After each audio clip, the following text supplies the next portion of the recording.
Telecom മന്ത്രാലയത്തിൽ നിന്നുള്ള licence ലഭിച്ചതിന് പിന്നാലെ അടുത്ത 2 മാസത്തിനുള്ളിൽ ഇന്ത്യയിൽ പ്രവർത്തനം തുടങ്ങാനൊരുങ്ങി സ്റ്റാർലിങ്ക്.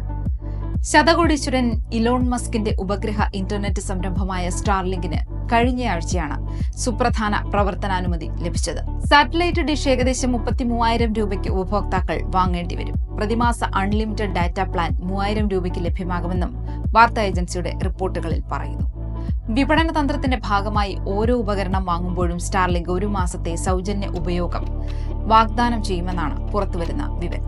പ്രദേശവും ഉപയോഗ സാഹചര്യവും അനുസരിച്ച് വ്യത്യാസപ്പെടുന്ന റെസിഡൻഷ്യൽ പ്ലാനുകളും കമ്പനി ലഭ്യമാക്കും. സ്റ്റാർലിങ്ക് നിലവിൽ 25 Mbps മുതൽ 220 Mbps വരെ വേഗതയിലാണ് അതിവേഗ ഇന്റർനെറ്റ് ലഭ്യമാക്കുന്നത്. പല ഉപയോക്താക്കൾക്കും 100 Mbps മുകളിൽ വേഗത ലഭിക്കുന്നതായി റിപ്പോർട്ടുകളുണ്ട്. നിലവിൽ 100-ലധികം രാജ്യങ്ങളിൽ സ്റ്റാർലിങ്ക് പ്രവർത്തനക്ഷമമാണ്. ഇന്ത്യയിലെ പ്രവർത്തനങ്ങൾക്ക് പിന്തുണ നൽകാനായി സ്റ്റാർലിങ്ക് ടെലികോം ഭീമന്മാരായ റിലയൻസ് ജിയോ, ഭാരത് എയർടെൽ എന്നിവരുമായി കരാറുകളിൽ ഒപ്പുവച്ചിട്ടുണ്ട്. നിലവിലുള്ള അടിസ്ഥാന സൗകര്യങ്ങൾ ഉപയോഗപ്പെടുത്തുന്നതിനും നിയമപരമായ കാര്യങ്ങൾ എളുപ്പമാക്കുന്നതിനും വേണ്ടിയുള്ള കരാറുകളാണിത്. സ്റ്റാർലിങ്കിന്റെ ഇന്ത്യയിലേക്കുള്ള കടന്നുവരവ് ഡിജിറ്റൽ കണക്ടിവിറ്റി രംഗത്ത് കാര്യമായ മാറ്റം വരുമെന്നാണ് വിലയിരുത്തപ്പെടുന്നത്.